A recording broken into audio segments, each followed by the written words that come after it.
Sidi Sidi Khoboi Modupur Thana Police ni Yago Romjakkha Khoroksa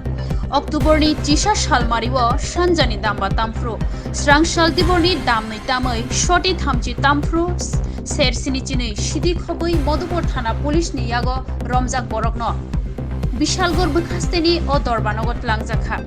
Hujak Koktumani Bishingtoi Shaimanka BSF Tai Modupur Thanani Police Gthawoi Horihor Dulla Muslim Miani Nokni Ser Sidi Karika Modupur Thana Sub Inspector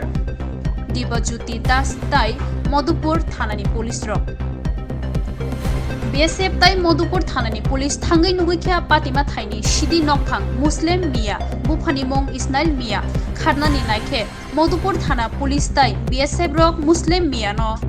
Romjakkha Tai Modupur Thana wo Tubui Faika Muslim Miano Kebengai Modupur Thanawo NDPS Act o Mamla Khlaijaka O Sidi Rock Bangladesh Rohorna Naimani Hnei Shaimanjaka Kokthumnai Rongni Bishingtoi Dadak Sidak Shaikhnarika Modupur Thanani OC Bibas Das আসলে গতকালকে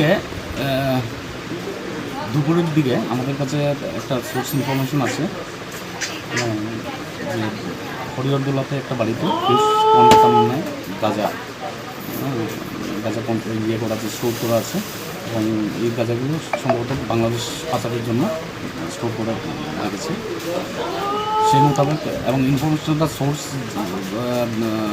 কাল্টিভেশনটা মূলত বিএসএফের তরফ থেকে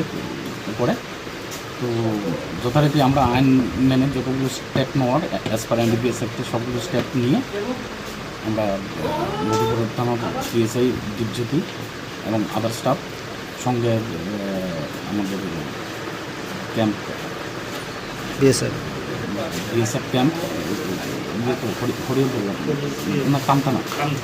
কামথানা এবং assistant commandant BSF মিলে আমরা jointly ওই বাড়িটা রেড করার পর ওইখান থেকে 5টা বস্তাতে মোট 72 কিলো গাঁজা আমরা উদ্ধার করি। সঙ্গে কি কোনো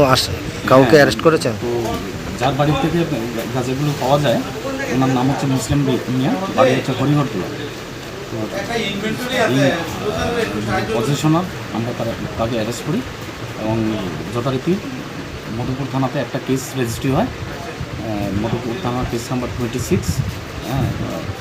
20 CNDPS অ্যাক্ট।